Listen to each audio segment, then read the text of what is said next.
Welcome back to Idaho Fabricator, everybody. I'm Steven, and it's good to be back in the shop.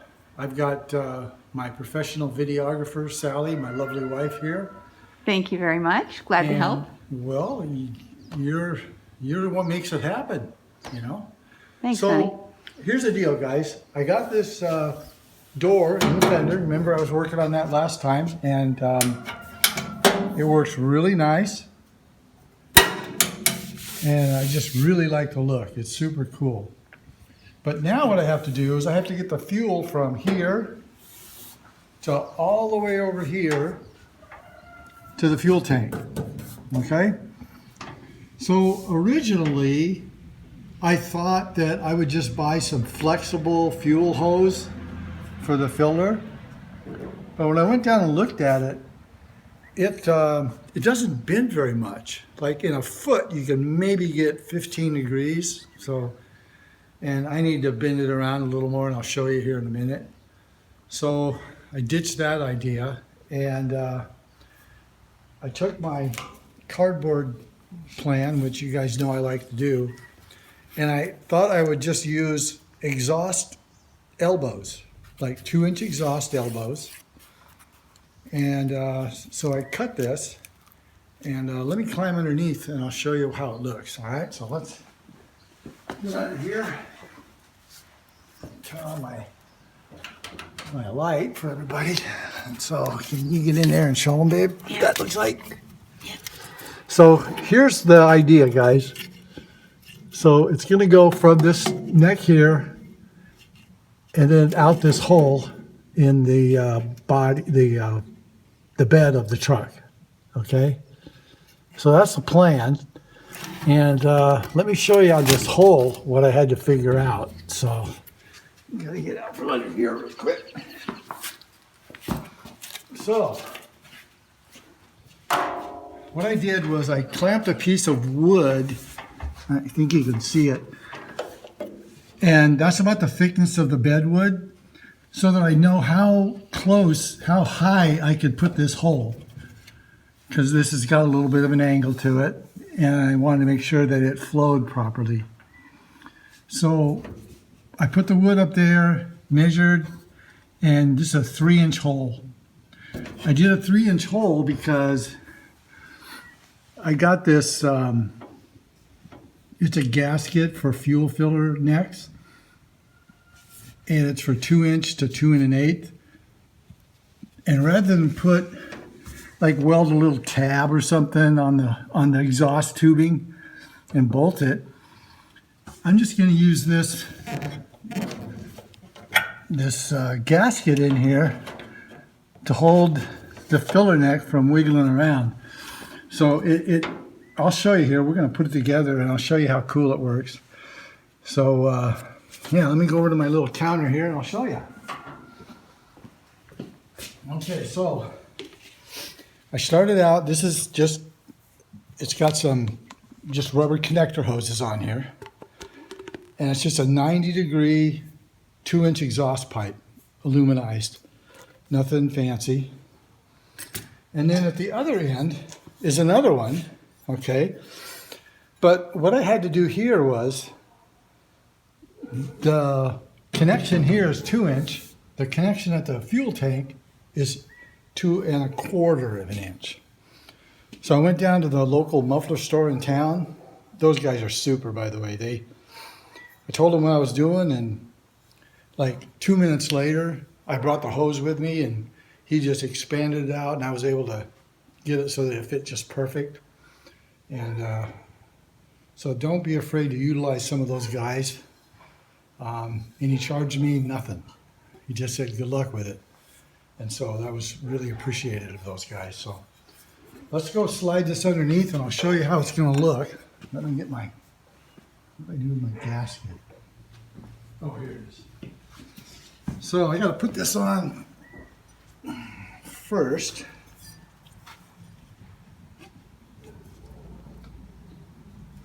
It's a kind of a snug fit, but that's good.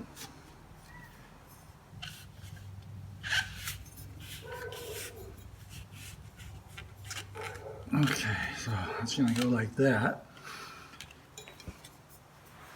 And this guy, I don't know if you can get in here, show him what I'm doing. So this goes on here like so.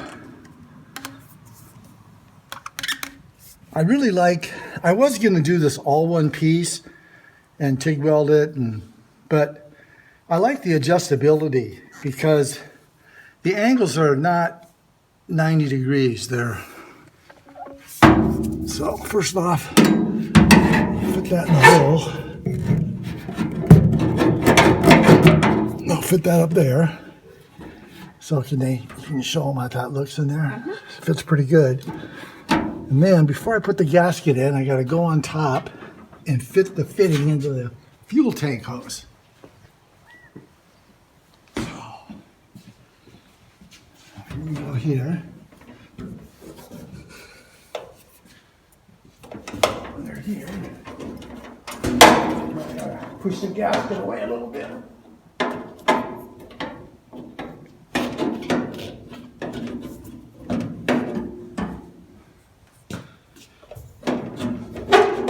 It's one of those deals where you need like 3 people, but I can reach up in here.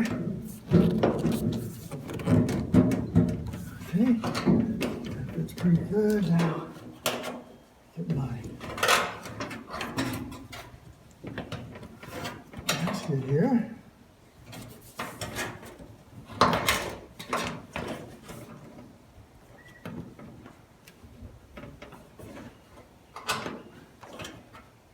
This is the first time I've actually put this together, so we're kind of doing it all at the same time, guys.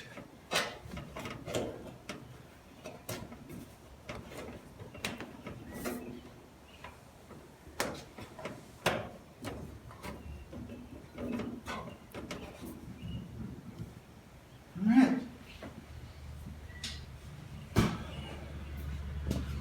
So there you have it, guys. I'm really happy with the way that turned out. And as you can see, it's not moving anywhere. So this grommet does a really good job of holding it in place. Plus, the other hoses are pretty close together, so it's a nice rigid connection. And I did want to share with you something that I figured out when I was doing this. I decided to go with these T-clamps. The reason is a couple reasons, but it's all smooth on the inside.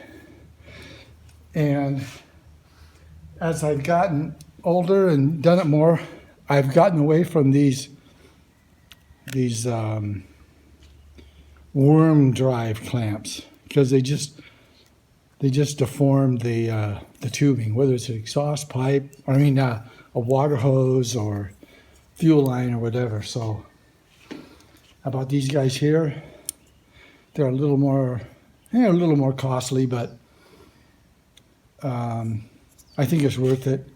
They're easier to take off and on, and they work really good. They're all stainless steel, no rust, no muss, no fuss.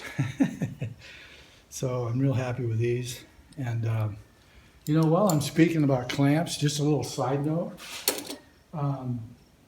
Like I said, I don't use these anymore for radiators and heater hoses and stuff. And I switched over to one of 2 styles of clamps. This one here is a factory clamp, and it's called a constant tension clamp. And this one is the same thing, all smooth on the inside, spring, and it's called a constant tension clamp. And what's good about these is, and I learned this the hard way, you know how you put a new radiator hose on your vehicle and then you start it up and everything's good, and then a few weeks later you notice it's leaking water and you're like, what? So you get under there and all the hoses are loose, and so you start cranking down on these clamps here. Well, when you do that, what happened to me was the clamp needs to adjust for the heat, okay? And the radiators now, they all have the plastic tanks on them. So if you tighten it down and it's really tight, it has nowhere to expand. And in my case, it cracked my radiator inlet. So I found out the reason that auto manufacturers use these is not because they're cheap, it's because they're constant tension. So as it heats up and cools down, this clamp continues to maintain an even pressure on the hose, and so does this style of clamp too. So I wanted to share that with you because maybe I can save you from damaging your radiator.